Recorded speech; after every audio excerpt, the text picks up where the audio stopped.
ये कहानी है बैंकॉक के एक स्कूल की जिसका नाम पंटाना विटाया है। ये बैंकॉक का सबसे ज्यादा स्ट्रिक्ट स्कूल है। लोगों का कहना है कि ढीठ से ढीठ और बिगड़े हुए स्टूडेंट्स भी स्कूल में आकर सुधर गए। स्कूल में टोटल 427 रूल्स हैं जो स्टूडेंट्स को हमेशा फॉलो करने होंगे।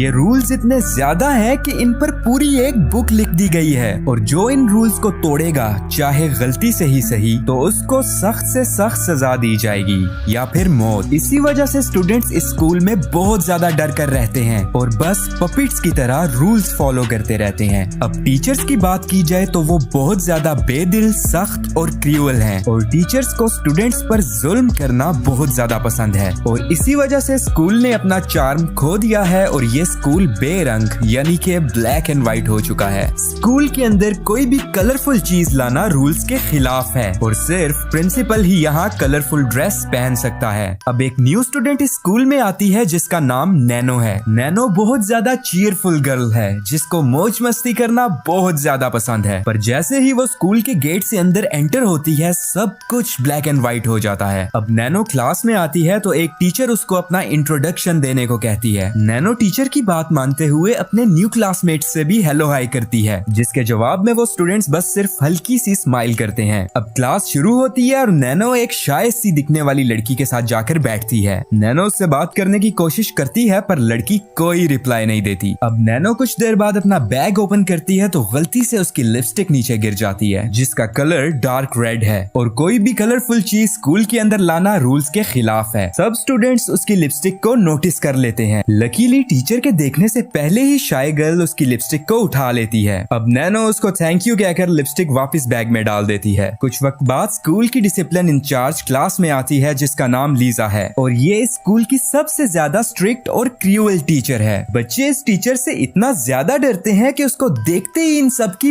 पैंट गीली हो जाती है। आज लीजा क्लास में बच्चों के बैग्स चेक करने आई है और जब नैनो की बैग चेक करवाने की बारी आती है तो वो बैग चेक करवाने से मना कर देती है क्योंकि भाई प्राइवेसी भी किसी चीज का नाम है। पर लीजा जोर से नैनो का बैग उससे छीन लेती है और चेकिंग करने लगती है। अब पूरी क्लास डरते हुए इंतजार में थी कि अभी लीजा को लिपस्टिक मिल जाएगी, पर लिपस्टिक तो बैग में थी ही नहीं क्योंकि नैनो ने लिपस्टिक कहीं और छुपा दी थी। और अब नैनो काफी कॉन्फिडेंट सी स्माइल पास करती है। लीजा क्लास से बाहर चली जाती है। इसके बाद नैनो अपना असल चेहरा दिखाने लगती है जो कि सिर्फ इस वजह से स्कूल में आई है ताकि ये स्कूल का माहौल और स्कूल के रूल्स को बिल्कुल चेंज कर दे और टीचर्स को बच्चों पर इतनी ज्यादा सख्ती करने की सजा दे सके। उसको पढ़ाई और न्यू फ्रेंड्स बनाने की कोई परवाह नहीं, उसका मकसद है सिर्फ टीचर्स को पनिश करना। अब नैनो सब स्टूडेंट्स के सामने लिपस्टिक लगाने लगती है। स्टूडेंट्स रूल को पहली दफा ऐसे टूटते हुए देखकर काफी हैरान हो जाते हैं। अब नेक्स्ट सीन में हम नैनो को शाय गर्ल के साथ कैफेटेरिया में देखते हैं। वो लड़की उससे बात करते हुए उसे समझाती है कि नैनो तुम्हें स्कूल में बहुत केयरफुल रहना होगा। वो बताती है कि अभी कुछ दिन पहले ही 2 स्टूडेंट्स ने एक रूल तोड़ा जिस वजह से उनको एक स्केरी रूम में बंद कर दिया गया है और वो 3 दिन से वहीं पर हैं। पर नैनो ये सब सुनकर जरा नहीं घबराती बल्कि उल्टा हंसने लगती है। अचानक वहाँ लीजा आ जाती है और नैनो के रेड लिप्स देख लेती है। वो सख्ती से उसकी लिपस्टिक रिमूव करती है और नैनो को एक पनिशमेंट देती है और पनिशमेंट ये है कि नैनो को बुक में से हर एक रूल याद करना होगा, वो भी बाहर कड़कती धूप में खड़े रहकर। स्कूल के मिनियंस उसे देख रहे थे और नैनो जोर जोर से हर रूल को पढ़ते हुए हंस रही थी। नैनो को ऐसा बर्ताव करते हुए काफी स्टूडेंट्स और टीचर देख रहे थे। तभी लीजा वहाँ आती है और नैनो उसके सामने लाइटर से रूल्स बुक को जला देती है। स्टूडेंट्स अब नैनो को पागल समझने लगते हैं, पर तभी नैनो कहती है कि बुक में ऐसा कोई रूल नहीं जो कहता हो कि तुम बुक को जला नहीं सकते। अब नैनो को स्केरी रूम में ले जाया जाता है और उसके पास 2 स्पीकर्स रखे जाते हैं और इन स्पीकर्स में ऊंची आवाज में बुक के सारे रूल्स प्ले हो रहे थे। इतनी ऊंची आवाज में भी नैनो वहाँ मजे से बैठकर हंसते हुए एंजॉय कर रही थी। अब उसी दिन नैनो क्लास में वापस आ जाती है और उसने अपने बालों पर ग्रीन रिबन्स पहने हुए थे और ये ग्रीन रिबन्स स्कूल में डिसओबीडियंस का साइन शो करते हैं। क्लासमेट्स उसको इतनी जल्दी वापस क्लास में देखकर बहुत ज्यादा हैरान थे। तभी नैनो उनको बताती है कि उसने सब 427 रूल्स याद कर लिए हैं और वो कहती है कि स्केरी रूम जरा बराबर भी स्केरी नहीं था और अगर सब स्टूडेंट्स मिलकर रूल्स तोड़ें तो वो वहाँ पार्टी कर सकते हैं। क्लासमेट्स उसकी बातों को बड़े ध्यान से सुन रहे थे। तभी वहाँ पर लीजा आ जाती है और वो नैनो को वहाँ देखकर काफी ज्यादा शॉक हो जाती है क्योंकि उसे याद नहीं पड़ रहा था कि उसने कब नैनो को रिपेंटेंस रूम से रिलीज किया। लीजा अब नैनो को सख्ती से रूल्स फॉलो करने के लिए कहती है, पर नैनो इसके जवाब में कहती है कि ये स्कूल बहुत ही ज्यादा फजूल है। लीजा फिर से नैनो को रिपेंटेंस रूम में ले जाती है ताकि वो उसे और भी ज्यादा सख्त सजा दे सके। रूम में आते ही लीजा बच्ची की आंखों में तेज फ्लैश लाइट मारती है और उसे बार बार रूल्स बोलने को कहती है, और ये सब पूरा दिन ऐसे ही चलता रहता है। शाम में नैनो क्लास में वापस आ जाती है और इस दफा नैनो ने अपने बाल पर्पल डाई किए हुए हैं। अब बहुत से बच्चे उसकी साइड पर हैं क्योंकि आहिस्ता आहिस्ता सभी बच्चों में डर खत्म हो रहा है और नैनो आहिस्ता आहिस्ता अपने मिशन में सफल हो रही है। अब लीजा एक दफा फिर उसको रिपेंटेंस रूम में ले जाती है और वहाँ जाके उससे पूछती है कि आखिर तुम चाहती क्या हो। नैनो जोर जोर से हंसने लगती है और उसके बाद लीजा को कहती है कि मैं चाहती हूँ कि स्कूल का सिस्टम चेंज हो जाए और जो रूल्स स्टूडेंट्स को उनकी आजादी से रोकते हैं वो बिल्कुल खत्म कर दिए जाएं। अब ये सब सुनकर लीजा आग बगोला हो जाती है और पनिशमेंट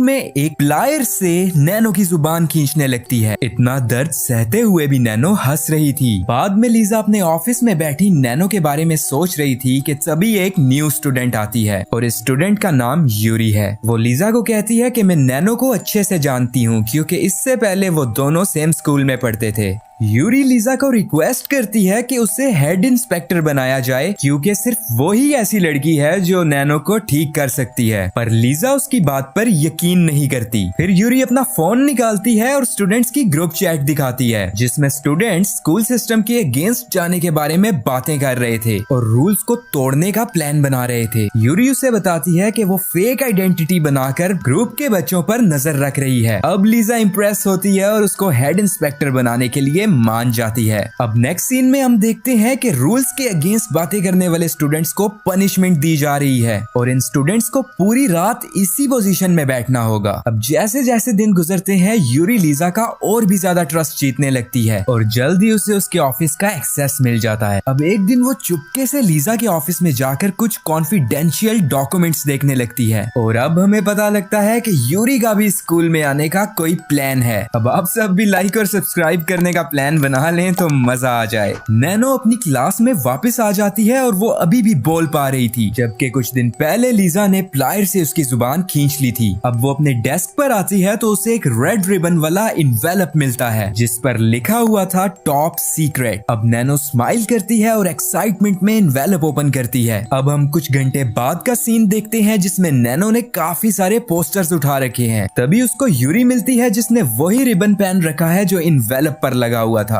इससे साफ जाहिर होता है कि वो इन्वेलप यूरी ने भेजा था। नैनो जल्दी में थी और वो यूरी को साइड पर होने को कहती है। कुछ देर बाद नैनो टॉप फ्लोर पर जाकर पोस्टर्स लगाने लगती है। तभी वहाँ लीजा आ जाती है और उसे ऐसा करने से रोक देती है। वो उससे पूछती है कि पोस्टर्स में क्या है। तभी नैनो स्माइल करते हुए बताती है कि इसमें वो सब इंफॉर्मेशन है जो इस स्कूल में करप्शन की गई है। हर साल गवर्नमेंट करोड़ों रुपए स्कूल्स को देती है ताकि वो इन स्कूल्स को बेहतर से बेहतर बना सकें, जबकि उनमें से 5% फंड्स भी स्कूल की फैसिलिटीज पर खर्च नहीं किए गए। स्कूल अभी भी बहुत ज्यादा गंदा है और रूम्स बिल्कुल बेकार हैं और खाने के टेस्ट की तो बात ही मत करो। ये बात साफ जाहिर है कि स्कूल की टीचर्स वो पैसा अपने पास रख रही हैं। ये सुनते ही लीजा उससे पोस्टर्स छीनने लगती है और नैनो रेजिस्ट करने लगती है। वहाँ पास में ही एक कॉर्नर में यूरी भी खड़ी हुई थी जो सब कुछ देखकर रिकॉर्ड करने लगती है। अब कुछ देर बाद यूरी वहाँ आकर नैनो को बैल्कनी से धक्का दे देती है और नैनो की गिरने से मौत हो जाती है। स्कूल के सभी बच्चे नैनो की ऐसी मौत देखकर बहुत ज्यादा डर जाते हैं। अब यूरी वो सारे पोस्टर्स नीचे गिरा देती है ताकि स्टूडेंट्स को पता चल जाए कि टीचर्स कितने ज्यादा करप्ट हैं और रिकॉर्ड की हुई वीडियो भी वो ग्रुप चैट में सेंड कर देती है ताकि सबको लगे कि नैनो की मौत की जिम्मेदार लीजा है। यूरी का ये प्लान काम कर जाता है और जैसे ही स्टूडेंट्स वो पोस्टर्स और वीडियो देखते हैं सब स्टूडेंट्स गुस्से से पागल हो जाते हैं। स्टूडेंट्स गुस्से में टीचर्स के पीछे भागने लगते हैं और लीजा और बाकी टीचर्स को पकड़कर पीटने लगते हैं। इसके बाद सब टीचर्स को स्कूल के मेन हॉल में लाया जाता है और यूरी आगे बढ़कर अनाउंस करती है कि अब कोई भी स्टूडेंट रूल्स फॉलो नहीं करेगा। सालों से जो जुल्म स्टूडेंट्स पर किया जा रहा है वो सब रूल्स अब टीचर्स को फॉलो करने होंगे और जो टीचर रूल्स फॉलो नहीं करेगी उसको रिपेंटेंस रूम में पनिश किया जाएगा। अब यूरी सब टीचर्स को अपने कॉन्फेशंस पेपर पर लिखने को कहती है। बहुत सारी टीचर्स मान जाती हैं पर लीजा लीजा कुछ भी लिखने से इनकार कर देती है। अब बच्चों को बहुत ज्यादा गुस्सा आता है और उनमें से एक लीजा का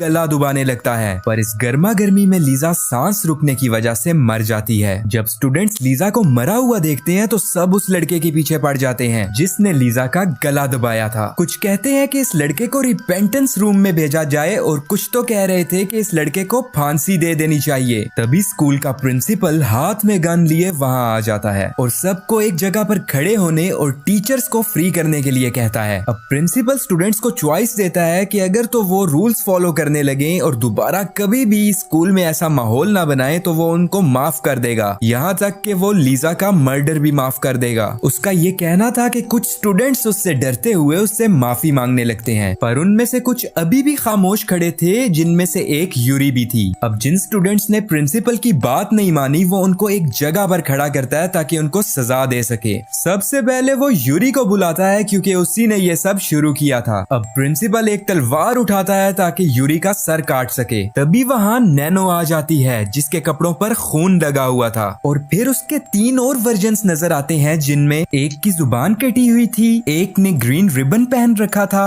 और आखिरी वाली नैनो फ्रेश स्टूडेंट थी। अब हमें ये पता चलता है कि जब जब नैनो को रिपेंटेंस रूम में सजा दी गई तो उसके एक न्यू वर्जन ने उसके ओल्ड वर्जन को रिप्लेस कर लिया और इसी वजह से वो हमेशा पनिशमेंट के होते हुए भी क्लास में वापस आ जाती थी। अब नैनो के ये चारों वर्जन्स दरवाजों को बंद करके टीचर्स को लॉक कर देते हैं और फिर नैनो का वो वर्जन जो थोड़ी देर पहले मर चुका था वो प्रिंसिपल के पास आकर उसको अपनी गन डाउन करने के लिए कहती है, पर प्रिंसिपल बात ना मानते हुए गन को उसकी तरफ पॉइंट कर देता है। तभी सब स्टूडेंट्स अपने मोबाइल फोन्स निकालकर इंटरनेट पर लाइव आ जाते हैं और प्रिंसिपल की वीडियो रिकॉर्ड करने लगते हैं जो कि डिसिप्लिन के नाम पर अपने स्टूडेंट्स को मारना चाहता है। अब प्रिंसिपल ये सब देखकर डर जाता है और अपनी गन को नीचे फेंक देता है। उसका ये करना था कि सभी स्टूडेंट्स उसको पकड़ लेते हैं। तभी यूरी वहाँ से भागने की कोशिश करती है पर नैनो उसको रोक लेती है। अब स्टूडेंट्स को पनिशमेंट का कोई डर नहीं और वो अब नॉर्मल स्टूडेंट्स की तरह रहेंगे। स्टोरी के लास्ट सीन में नैनो यूरी और बाकी टीचर्स को रिपेंटेंस रूम में लॉक करती है और वहाँ से चली जाती है क्योंकि उसका मिशन पूरा हो चुका है। दी एंड। उम्मीद है ये स्टोरी आपको पसंद आई होगी। लाइक सब्सक्राइब करना तो बिल्कुल भी मत भूलना। Take care stunners and bye bye.